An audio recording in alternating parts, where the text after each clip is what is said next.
30 अक्टूबर 2023 में राहु का राशि परिवर्तन हो रहा है, यानी राहु मेष राशि से मीन राशि में यानी उल्टी गति में जाकर मीन राशि में गोचर करने वाले हैं। वहीं पर अगर देखा जाए तो राहु का जब गोचर होगा तो केतु का गोचर भी कन्या राशि में होगा। और राहु का ये जो गोचर है, केतु का जो ये राशि परिवर्तन है, एक तो 18 साल बाद हो रहा है मीन राशि में, साथ ही साथ 18 महीने के लिए रहेगा। यानी कि देखा जाए तो 30 अक्टूबर 2023 से लेकर और 30 मई 2025 तक राहु देव मीन राशि में रहने वाले हैं और वहीं पर केतु देव कन्या राशि में रहने वाले हैं। अब राहु केतु के कुछ रोचक तथ्य मैं बताने जा रहा हूं जो कि आपको बड़ा हैरान करने वाला है। पहला मित्रों, राहु केतु की कोई अपनी राशि नहीं है, यानी कि अभी तक, यानी कि इस वीडियो 2023 तक और जब से राहु केतु का सर कटा है तब से अभी तक विद्वानों के बहुत अलग अलग मत हैं। मतलब राहु केतु में जितना कन्फ्यूजन है ना मित्रों, उतना कन्फ्यूजन किसी में नहीं है। कोई ये मानता है कि मिथुन राशि राहु की उच्च राशि होती है, कोई मानता है कि धनु राशि राहु की उच्च राशि होती है। इसी प्रकार से केतु में अलग अलग कन्फ्यूजन है, कौन मित्र है कौन शत्रु है, लोग अलग अलग तरीके से अलग अलग विद्वान डिस्क्राइब करते हैं, बिल्कुल कन्फ्यूजन है इसमें। साथ ही साथ सबसे बड़ी इंटरेस्टिंग बात मैं आपको बताऊं, राहु केतु एक ही शरीर से उत्पन्न हुए हैं, यानी कि एक आत्मा दो जान है, लेकिन उसके बाद भी देखा जाए दोनों में भी आपस में शत्रुता है। यानी जब देवता का दर्जा दोनों को मिल गया, राहु को और केतु का, तो एक दूसरे से भी चिढ़ने लगे और एक दूसरे से भी शत्रुता इन्होंने कर ली, जैसे भाई भाई आपस में लड़ते हैं।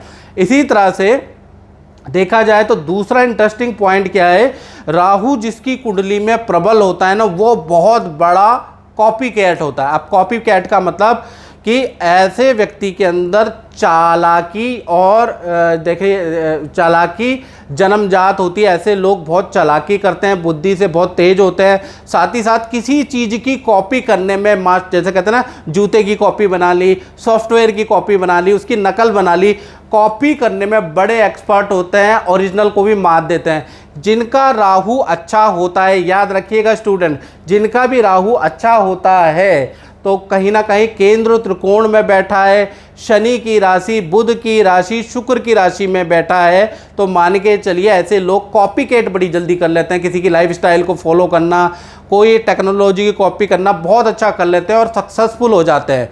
साथ ही साथ केतु के बारे में बात करें तो केतु जो ग्रह है वो इंट्यूशन वाला होता है, यानी केतु जिसका भी स्ट्रांग होता है। और केतु किन राशियों में स्ट्रांग होता है, ये बड़ा कंफ्यूजन है। केतु अधिकतर मित्रों जो राशियां हैं बुध की, गुरु की, शुक्र की राशियों के अंदर स्ट्रांग होता है। याद रखिएगा, बुध की राशि, गुरु की राशि, शुक्र की राशि में स्ट्रांग माना जाता है केतु को। तो यहाँ पर केतु अगर होंगे तो आपकी कुंडली में और केंद्र त्रिकोण में होंगे तो केतु आपका अच्छा है, आपके अंदर इंट्यूशन पावर हो जाएगी, यानी आपको एक अनुभव पता चलेगा कि आगे क्या होने वाला है, 10 साल बाद टेक्नोलॉजी कहाँ जाएगी। आपको बुरे और अच्छे की इंट्यूशन आने लगेगी, आपके अंदर इंट्यूटिव पावर आ जाएगी, जिसके कारण आप जो हैं अपने भविष्य को अच्छा बना सकते हैं।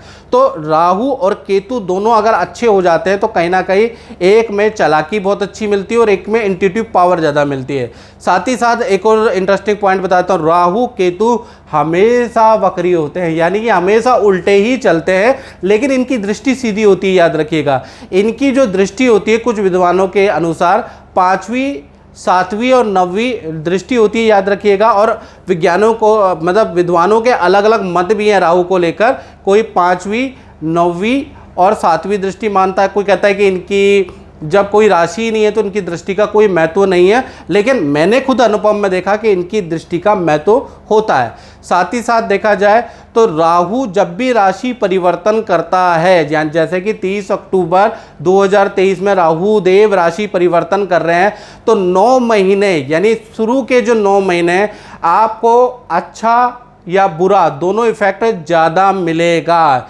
यानी ज़बरदस्त मिलेगा। अगर अच्छे होंगे तो अच्छा इफेक्ट मिलेगा और बुरे होंगे तो बुरा इफेक्ट आपको तुरंत मिलेगा, 9 महीने तक मिलेगा।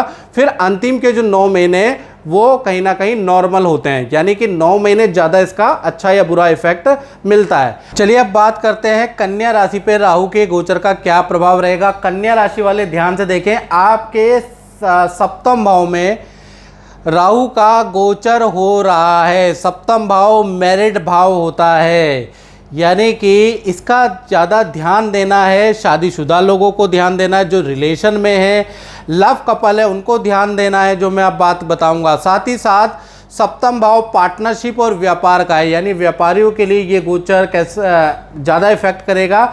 और साथ ही साथ देखा जाए जो पार्टनरशिप में काम कर रहे हैं उनके लिए ये गोचर बहुत इफेक्ट करेगा। तो पहला चीज़, ये जो गोचर है ना, इसका नेगेटिव इफेक्ट मिलने वाला, और नेगेटिव इफेक्ट कुछ सावधानी अगर आप रखेंगे कन्या राशि वाले तो उससे आप बच भी सकते हैं। तो वो सावधानियां क्या रहनी है, पहला इसका नेगेटिव इफेक्ट क्या रहेगा, इसके बारे में चर्चा कर लेते हैं। तो पहला चीज़ ये कि सप्तम भाव शादी का स्थान है, यानी कि जो मैरिड लोग हैं उनका एक्स्ट्रा मैरिटल अफेयर के योग बनते हैं। कोई व्यक्ति आपके जीवन में आ सकता है 18 महीने के अंदर। आपकी शादीशुदा ज़िंदगी आपकी गलती से तबाह भी हो सकती है, तो थोड़ा सावधान रहें। इसी प्रकार से जो लव कपल है, जो रिलेशन में लिविंग में रह रहे हैं, तो उनको भी यही सावधानी रखनी है, क्योंकि आपके जीवन में ना चाहते हुए भी किसी और का दखल या प्रवेश हो सकता है। याद रखिएगा, आपका रिलेशनशिप खतरे में आ सकता है। साथ ही साथ देखा जाए तो ये जो 18 महीने यानी 30 अक्टूबर 2023 से लेकर 30 मई 2025 तक देखा जाए तो इसका दूसरा नेगेटिव इफेक्ट पड़ेगा कहीं ना कहीं जो व्यापार करते हैं उनके ऊपर, यानी कि व्यापार में आपको बहुत सारी समस्याओं का सामना करना पड़ सकता है, यानी कि काम बंद होने की कगार में आ सकता है, आपके प्रोडक्ट रिजेक्ट हो सकते हैं, काम में बड़ी दिक्कतें हो सकती है। पार्टनरशिप अगर आपका कारोबार है तो उसमें हानि हो सकती है, यानी कारोबार में आपकी परेशानी बढ़ सकती है, धोखा आपको मिल सकता है, इसकी सावधानी आपको रखनी है। साथ ही साथ देखा जाए तो जो विद्यार्थी हैं, जो नौकरी करते हैं कन्या राशि वाले, उनको घबराने की ज़रूरत नहीं, उनके लिए अच्छा है, सामान्य है, उन पे कोई इफेक्ट नहीं है। हाँ, अगर आप शेयर या देखा जाए शेयर में आपको ज़बरदस्त मुनाफा नज़र आ रहा है, यानी कि इन्वेस्टमेंट में आपको फ़ायदा नज़र आ रहा है, वहीं पर जो पुराने ज़मीन का वाद विवाद था, जो पुराने मकान के वाद विवाद थे, वो सॉर्ट आउट हो रहे हैं 18 महीने के अंदर। कोई डिसीजन ज़मीन से संबंधित आपके फेवर में आ रहा है, आपको कुछ राहत पहुंचाने वाला आ रहा है, इन्वेस्टमेंट से आपको ज़बरदस्त लाभ होने वाला है। तो कुल मिला के शेयर पुराने जो विवाद है वो सॉल्व हो रहे हैं, इन्वेस्टमेंट से आपको लाभ हो रहा है। साथ ही साथ विदेश से संबंधित इनकम आपकी बढ़ने वाली, या विदेश जाना, विदेश में विद्या करना, विदेश में रहना, परमानेंट पीआर या विदेश से संबंधित तमाम काम में आपको सफलता मिलेगी। तो कुल मिला के ये जो सप्तम गोचर है ना, इसका प्रभाव एक तो मैरिड लोगों के ऊपर पड़ेगा, दूसरा जो कारोबार कर रहे हैं उन पे पड़ेगा, बाकी औरों को डरने की जरूरत नहीं है, उन पे इफेक्ट नहीं पड़ रहा, उन पे पॉजिटिव इफेक्ट है, याद रखिएगा।